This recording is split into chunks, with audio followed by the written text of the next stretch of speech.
हमारा टॉपिक है आज का इलेक्ट्रोकेमिकल सेल। इस इलेक्ट्रोकेमिकल सेल को हम गैल्वेनिक सेल या वोल्टेक सेल भी कह सकते हैं। कंफ्यूज मत होना, तीनों ही सेल के नाम सेम है। इलेक्ट्रोकेमिकल सेल को हम क्या बोलेंगे? गैल्वेनिक, और गैल्वेनिक को ही वोल्टेक सेल बोलेंगे। करता क्या है ये? देखो, आपको पता है दो टाइप की एनर्जी होती है। इस चैप्टर में हम पढ़ क्या रहे हैं?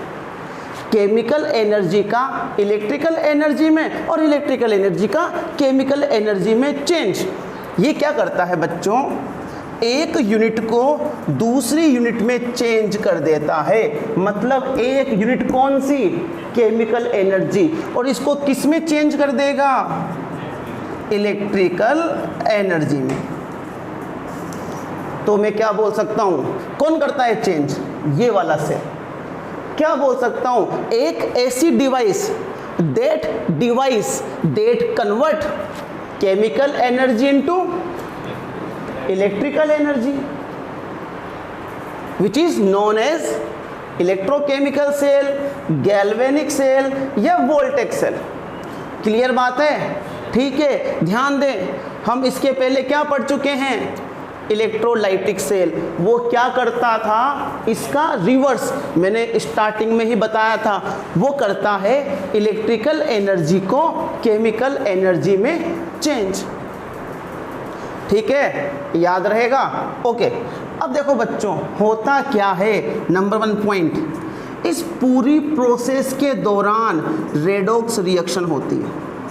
क्या होती है? Redox reaction.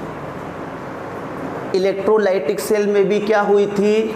Redox reaction. लेकिन वहाँ पर रेडॉक्स रिएक्शन हमने करवाई थी। हमने पहले क्या दी थी? Electrical energy. उसके बाद क्या हुआ था? ऑक्सीडेशन और रिडक्शन। वो रेडॉक्स रिएक्शन क्या थी? Non spontaneous. और ये क्या होती है? स्पॉन्टेनियस। क्या डिफरेंस है नॉन स्पॉन्टेनियस और स्पॉन्टेनियस में? जो अपने आप हो, स्वतः हो, अपनी मर्जी से हो, वो कौन सी? और जिसको हम बाय द एक्सटर्नल एनर्जी करवाएं वो नॉन स्पॉन्टेनियस। तो डेल जी क्या होता है? नेगेटिव। जब भी कोई रिएक्शन स्पॉन्टेनियस होती है तो वो स्पॉन्टेनियस तभी होगी जब उसका डेल जी क्या होगा? नेगेटिव। ठीक है, तो इम्पोर्टेंट पॉइंट क्या होती है? रेडॉक्स रिएक्शन होती है। वो क्या होती है? मतलब इस पूरी रिएक्शन का, रेडॉक्स रिएक्शन का डेल जी क्या होता है? नेगेटिव। और डेल जी में नेगेटिव मतलब कमी आ रही है। किसमें? डेल जी। डेल जी क्या है? Gives energy. तो the decreasement in gives energy, right, यही किसमें कन्वर्ट होगा? इलेक्ट्रिकल एनर्जी में। अगर याद आ रहा हो थर्मोडायनेमिक्स, मैंने वहाँ बताया था बच्चों कि del G minus del G is equal to W useful.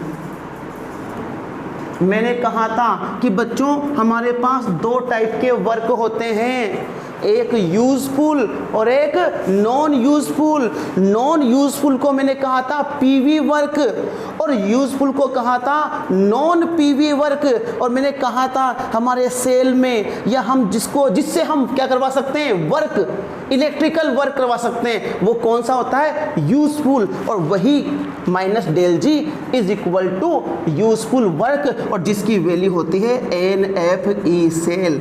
ये कैसे आया? ये आगे आएगा, बस लिख दिया मैंने। Useful work is equal to NFECl। ये मैंने तुम्हें क्लास 11th में भी लिखाया हुआ है, कॉपी खोल के चेक करना। ठीक है, चलो ये तो हो गया कि इसमें होता क्या है। लेकिन ये इलेक्ट्रोकेमिकल सेल क्या है, इसका कंस्ट्रक्शन क्या है, वर्किंग क्या है, कैसे बनता है, इसको हम थोड़ा सा समझ लेते हैं। ठीक बच्चों, गैल्वेनिक सेल, वोल्टेज सेल, ये तो हमारा मेन सेल है। हम इसका जो एग्जाम्पल ले रहे हैं वो है हमारे पास डेनियल सेल। इसका भी हमने क्या ले लिया, एग्जाम्पल डेनियल सेल। क्या होता है, अगर आपका एनोड जिंक का और कैथोड कॉपर का हो तो ऐसे सेल को डेनियल सेल बोलते हैं। ठीक है, अब इसके लिए मैंने आपको ट्रिक बताई थी, electrolytic cell, for electrolytic cell मैंने ट्रिक बताई थी, नाम था आलो। क्या कहा था मैंने कि बच्चों एनोड होता है लेफ्ट साइड में होता है ऑक्सीडेशन, चार्ज होता है पॉजिटिव। अब फॉर इलेक्ट्रोकेमिकल सेल जो मेरी ट्रिक है वो थोड़ी सी चेंज हो गई, वो हो गई आलोप से अलोन। क्या हो गई, अलोन। मतलब एनोड वही, लेफ्ट साइड में क्या होगा, ऑक्सीडेशन, पर चार्ज कौन सा होगा, नेगेटिव। ध्यान देना, इलेक्ट्रोलाइटिक सेल में एनोड होता है पॉजिटिव का, लेकिन इलेक्ट्रोकेमिकल सेल में एनोड होता है नेगेटिव का। याद रहेगा। होता क्या है इसके अंदर, इसका कंस्ट्रक्शन कैसे बनता है, ध्यान देंगे। सिंपल है, ये मेरे पास दो कंटेनर हैं, ये एक कंटेनर और ये दूसरा कंटेनर। ठीक है, इसमें मैं क्या करवाऊंगा, एक सॉल्यूशन लूंगा। मान लिया क्या पढ़ रहा हूं मैं, डेनियल सेल, मतलब एनोड किसका होगा, जिंक का। मान लिया कि मैंने इसमें क्या ले लिया, सॉल्यूशन में जिंक सल्फेट। जिस मेटल का मैं सॉल्यूशन लूँगा उसी मेटल की रोड बना के मैं इसमें डिप करवा दूँगा। करवा दिया मैंने डिप। इधर मैंने ले लिया सॉल्यूशन किसका, कॉपर सल्फेट का, और जिस मेटल का मैंने क्या लिया सॉल्यूशन, उसी का मैंने क्या ली, रोड, और रोड लेके क्या करवा दिया, उसको डिप करवा दिया। बच्चों, ऊपर जिंक और नीचे क्या है, जिंक +2। तो बताओ इनके बीच में कुछ ना कुछ पोटेंशियल है कि नहीं। तो यहाँ पर क्या है, कुछ ना कुछ पोटेंशियल है। किसका पोटेंशियल है, जिंक का। अब हमें नहीं पता भी कि कौन एनोड है और कौन कैथोड। देखो बच्चों, अभी तो मैं वो कह रहा हूँ कि बच्चों ये क्या है, एनोड, और ये क्या है, कैथोड। लेकिन मैं आपको सिखाऊंगा कि एनोड कौन बनता है और कैथोड कौन बनता है, और ये किसके ऊपर डिपेंड करेगा। अभी हम थोड़ा समझ लें। इस रिएक्शन में हमारे पास ये क्या है, एनोड, और ये क्या है, कैथोड। इसका भी कुछ ना कुछ पोटेंशियल है और इसका भी कुछ ना कुछ पोटेंशियल है। क्यों पोटेंशियल है, क्योंकि इनके चार्ज में डिफरेंस है। ये जिंक है, ये जिंक +2 है। अब ये पोटेंशियल क्या होता है, इसको मैं कह सकता हूँ इलेक्ट्रोड पोटेंशियल। क्या होता है, इलेक्ट्रोड पोटेंशियल। देखो बच्चों, जब भी हम किसी मेटल को, ये मेटल है, जब हम उसके सॉल्यूशन में डिप करवाते हैं तो यहाँ जैसे जिंक आ गया तो यहाँ कितना आ गया, zinc +2। What is the potential, potential it is the tendency to gain electron और to loss electron. It is the tendency to reduce और ऑक्सीडाइज।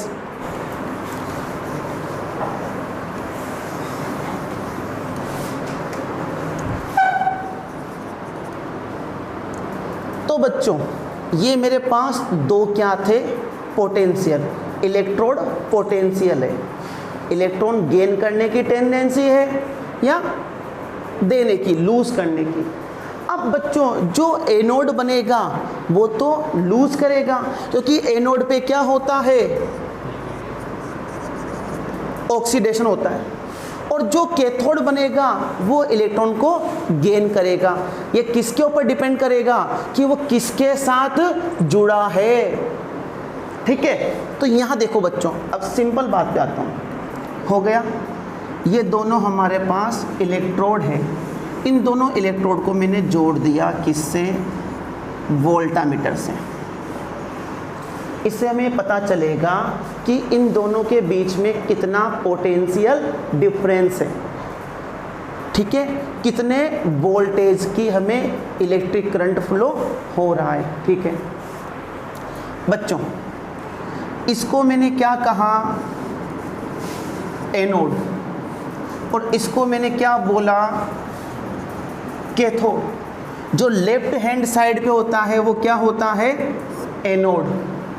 अब देखो बच्चों, इसको मैंने एनोड बोला, इसके पीछे रीजन है जो इस टॉपिक के बाद आएगी, एक सीरीज, इलेक्ट्रोकेमिकल सीरीज।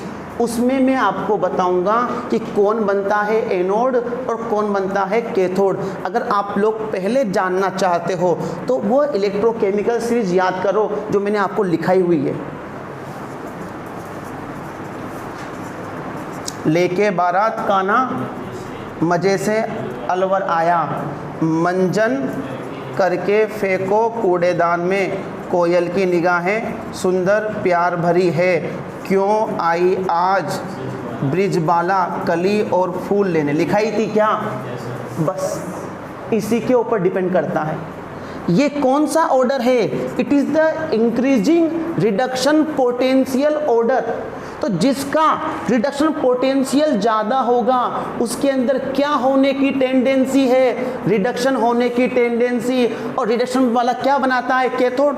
इन दोनों पता करो। कौन सा लिया मैंने, जिंक।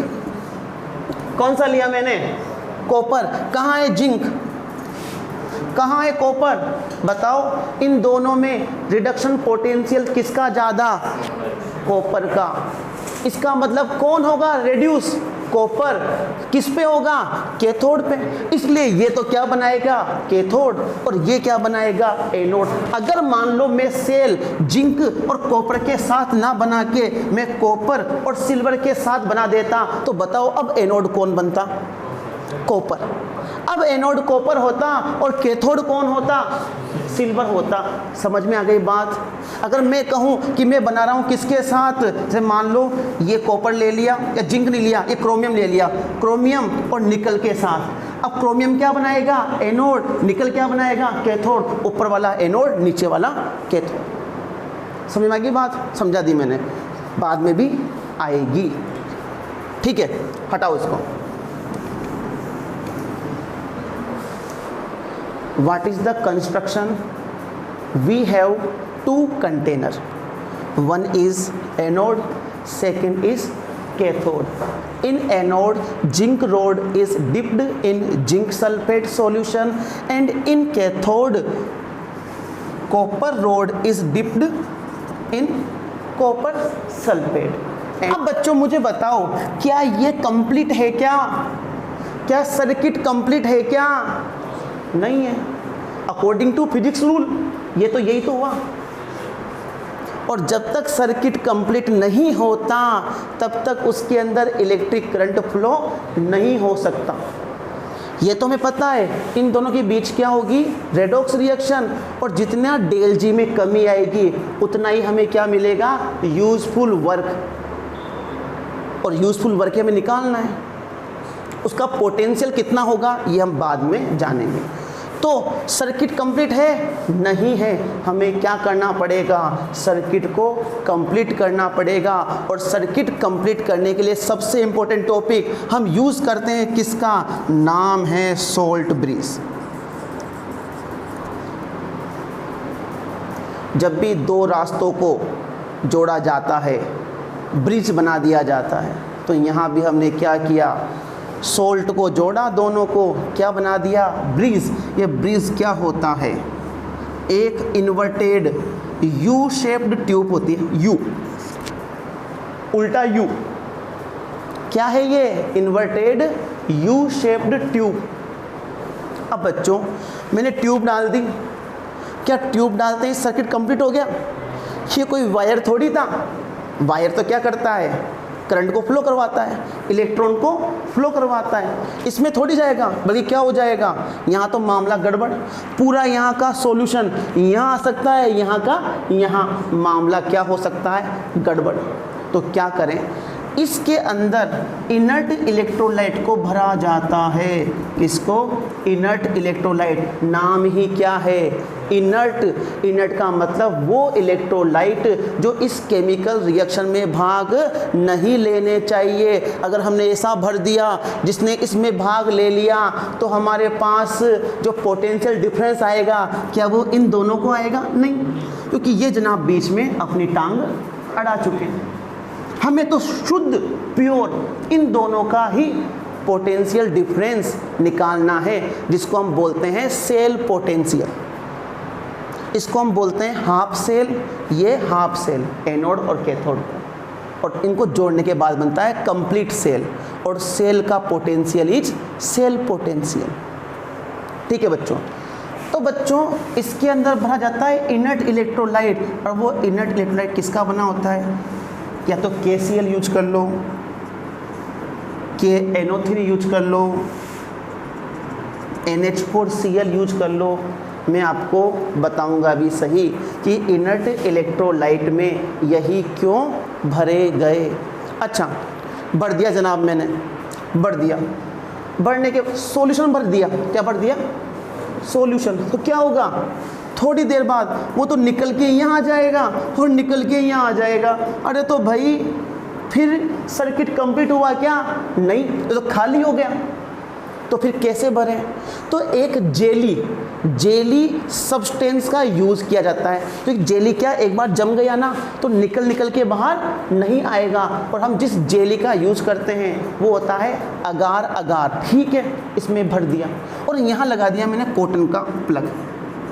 लेकिन क्या आयंस ट्रांसफर नहीं हो सकते, क्या आयंस मूवमेंट नहीं कर सकते, आयंस कर सकते हैं। मतलब जो KCl है इसमें कितने आयंस है, 2, K+ और ये तो मूव कर सकते हैं। ठीक है, यही क्यों भरा, इसका क्या यूज़ है, ये मैं अभी आपको अलग से पढ़ाऊंगा। Function of salt bridge.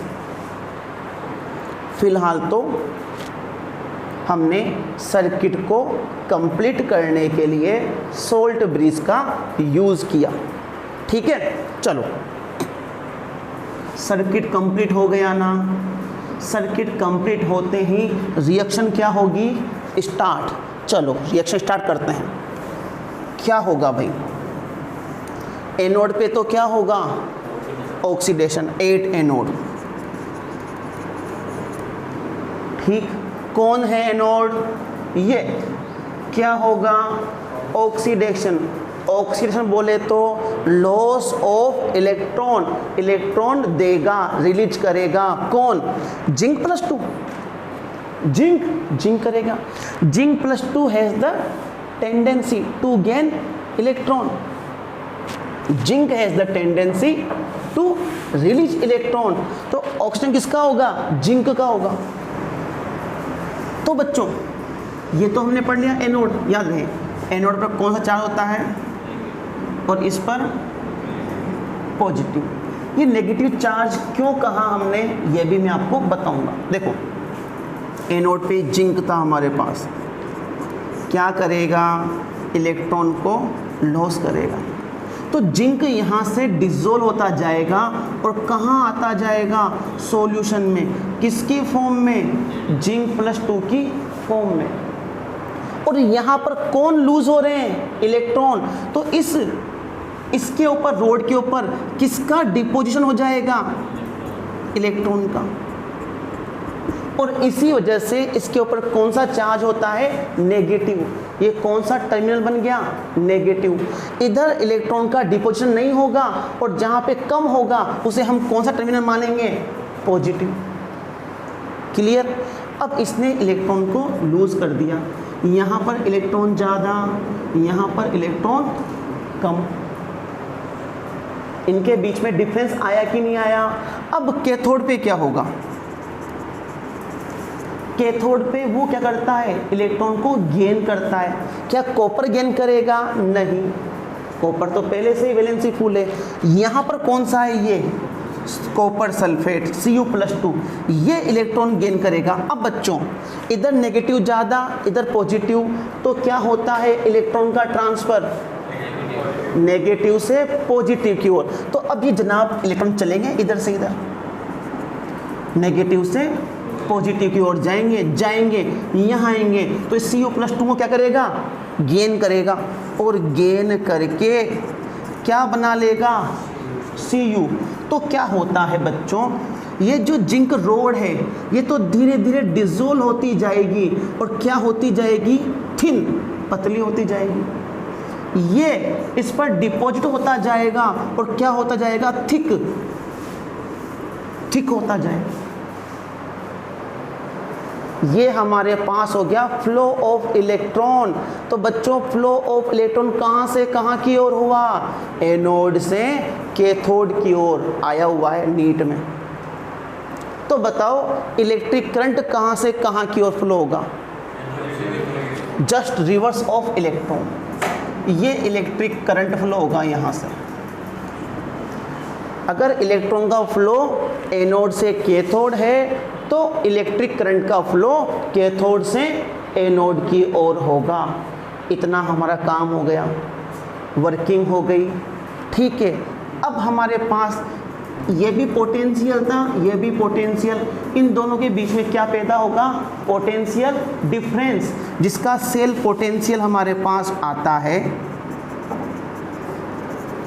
Daniel cell के लिए सबका अलग अलग होता है 1.10 वोल्ट। अगर हम कंसंट्रेशन कितनी ले 1 m, इन दोनों की कंसंट्रेशन कितनी ले 1 m, कम ज़्यादा करेंगे तो इसमें क्या आएगा, डिफरेंस, वो निकालना मैं आपको सिखाऊंगा बाय द नस्ट इक्वेशन, वो बाद में आएगी, ठीक है।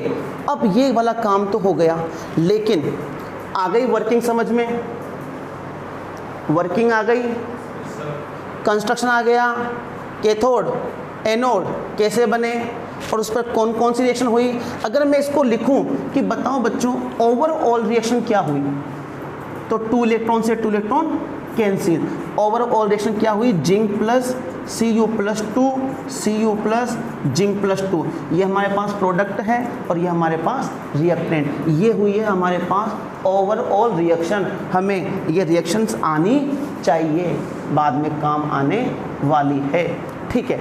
हाँ इतना हो गया। अब हम चलते हैं कि इसका क्या यूज़ है। हमने सर्किट कंप्लीट करवाया, तो हमने पढ़ा क्या, हमने क्यों लिखा इसको सोल्ट ब्रिज, मैंने क्यों कहा कि salt bridge is the very important. आता हूँ सोल्ट ब्रिज पे।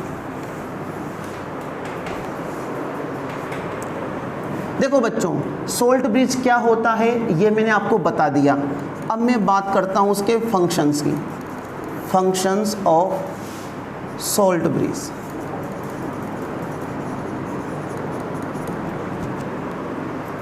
पहला फंक्शन तो मैंने आपको पहले ही बता दिया, क्या, सर्किट को कंप्लीट करता है। क्यों, अगर मान लो हम यहाँ पर इलेक्ट्रोलाइट्स नहीं लेते तो ये इलेक्ट्रॉन तो फ्लो हो रहे हैं इधर ऊपर, लेकिन यहाँ पर सर्किट कंप्लीट कैसे हुआ, ये कंप्लीट हुआ बाय द आयंस। यहाँ पर किसका फ्लो हो रहा है, आयंस का। इसका मतलब ये हुआ कि जो एक्सटर्नल सर्किट होता है उसमें तो इलेक्ट्रिक करंट फ्लो होता है बाय द इलेक्ट्रॉन, लेकिन इंटरनल सर्किट में इलेक्ट्रिक करंट फ्लो होता है बाय द आयंस। पहली बात तो ये क्लियर। दूसरी बात, ये क्या करता है, सर्किट को कंप्लीट करता है। दूसरी बात, यह इलेक्ट्रिकल न्यूट्रलिटी, इसको बच्चों इलेक्ट्रिकल न्यूट्रलिटी को मेंटेन करता है। समझना इस चीज़ को, मेंटेन कैसे। देखो बच्चों क्या होता गया, जिंक यहाँ पे डिसोल्व होता गया और नीचे कौन आता गया, जिंक। तो इस वाले सॉल्यूशन में किसकी कंसंट्रेशन बढ़ गई, जिंक +2 की। मतलब कौन हो गया यहाँ पे ज़्यादा, plus plus plus plus plus plus plus.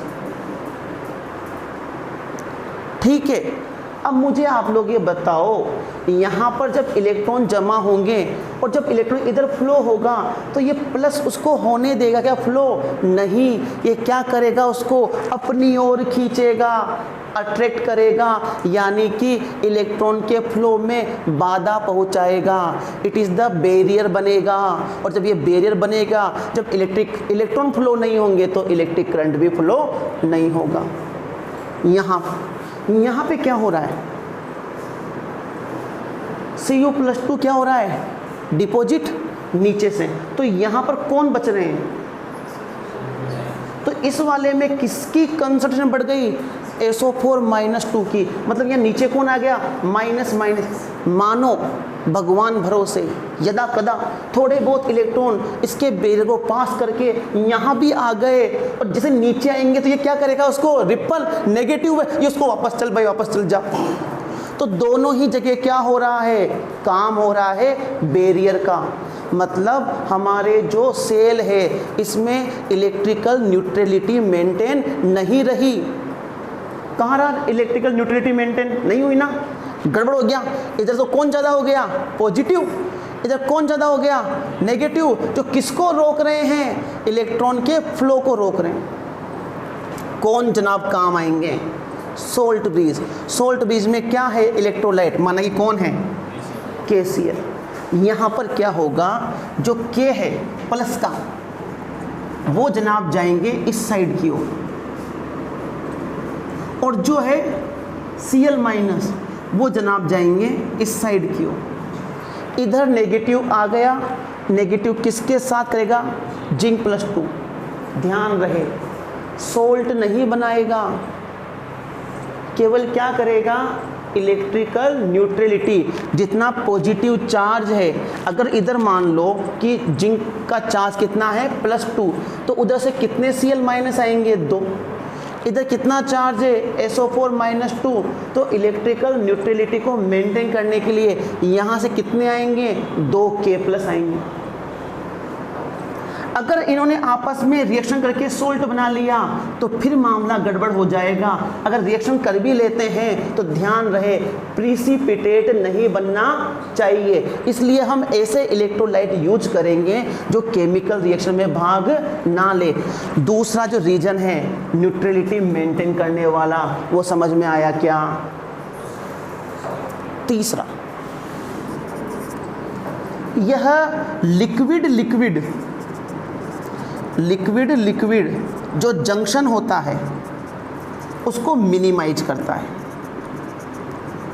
अब ये लिक्विड जंक्शन क्या है समझाता हूँ। ये हमारे पास लिक्विड है, ये हमारे पास लिक्विड। अगर ये दोनों मिल गए तो वहाँ पर एक क्या पैदा हो जाएगा? जंक्शन। एक पोटेंशियल डिफरेंस पैदा हो जाएगा। यहाँ का जो सॉल्यूशन था, अगर मान लो ये यहाँ से यहाँ, पहली बात तो याद रखना, ये जो सोल्ट ब्रिज होता है ये केवल किसको फ्लो करवाता है? आयंस को। यह सॉल्यूशन को इधर से उधर नहीं जाने देता। अगर यहाँ पर ये वाला जो सॉल्यूशन है, ये वाला सॉल्यूशन, अगर इनके आयंस आपस में मिल जाए या ये आपस में टकरा जाए तो क्या होगा? इस बात को हम समझेंगे। यहाँ पर किसकी कंसंट्रेशन ज़्यादा है? यहाँ पर किसकी ज़्यादा थी? मैं बता रहा हूँ, अगर सोल्ट ब्रिज नहीं होता तो अब क्या होता? ये यहाँ आ जाता, तो यहाँ पर तो किसकी लेयर बन जाती? प्लस की इधर साइड, और उधर किसकी बन जाती? माइनस की। और जैसे ही दोनों आपस में मिलते तो क्या बन जाता? Liquid junction, potential. और जैसे पोटेंशियल बनता है उनके बीच क्या होता? Flow of electron. और इलेक्ट्रॉन फ्लो कहाँ से कहाँ होता? नेगेटिव से हमारे ऊपर कहाँ हो रहा है? नेगेटिव डायरेक्शन कहाँ है? ये वाली। और नीचे क्या हो जाती? ये वाली।